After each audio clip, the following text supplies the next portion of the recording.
Prologue du Zohar, chapitre 2. La fleur bourgeonne. De nombreux secrets spirituels sont contenus dans la prochaine section, ce chapitre 2.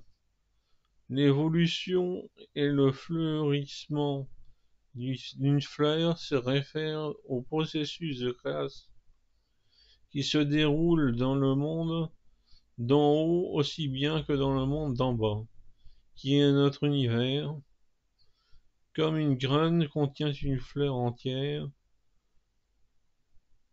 la pensée originale de la création contient celle-ci comme un tout, incluant sa perfection complète. Le Zohar parle des grands patriarches qui étaient aussi inclus dans la pensée originale et la graine de la création.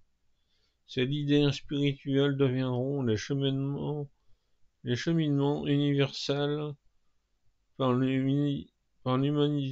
par qui l'humanité pourra se connecter à la lumière du Créateur.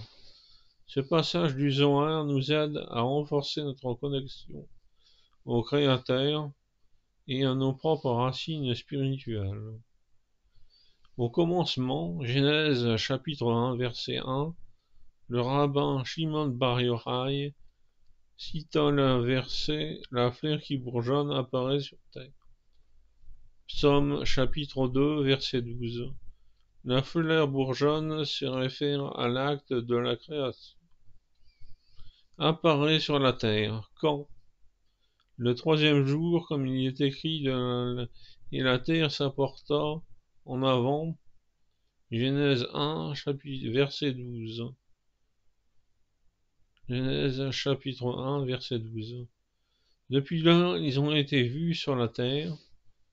Le temps que l'oiseau chantant est venu se relève se réfère au quatrième jour, quand la taille des tyrans ont pris place. Dans ce jour, il est écrit « Faisons le luminaire avec la lettre Vav manquant du mot luminaire ». Le mot hébreu, les luminaires écrit sans le Vav, peut être lu comme une malédiction. Et la voix de la tourterelle, Psaume chapitre 2, verset 12, se réfère au cinquième jour, à propos qu'il est écrit « Laissez les eaux qui abondent » Genèse 1, verset 20. Donc ils peuvent produire une descendance. Est entendu, Psaume chapitre 2, verset 12, se réfère au sixième jour, qui dit « Faisons l'homme » Genèse chapitre 1, verset 26, qui a été mis à l'action avant d'être écouté. Parce qu'il est dit ici « Faisons l'homme pendant qu'au mont Sinaï » quand Dieu questionna ceux qui étudient la Bible à propos de celle-ci, il dit « Nous ferons et obéirons », c'est-à-dire écouterons. Exode, chapitre 24, verset 7. Dans notre pays, Psaume chapitre 2, verset 12, se réfère au jour du sabbat, qui représente le pays de vie et qui est le monde à venir. Une autre explication est que les fleurs sont les patriarches qui viennent en pensée, dans l'esprit, et sont venus dans le monde à venir, communément appelé la Bina, où ils étaient cachés. Ils ont émergé de là secrètement et se sont cachés eux-mêmes parmi les vrais prophètes. Joseph était né, il se cacha lui-même. Quand Joseph entra dans la terre sainte, il révéla leur présence, et alors ils apparaissent sur la terre et ont été vus là. Et quand ont-ils été vus? Quand l'arc-en-ciel a été vu dans le ciel, parce que quand l'arc-en-ciel a été vu, alors ils sont apparus.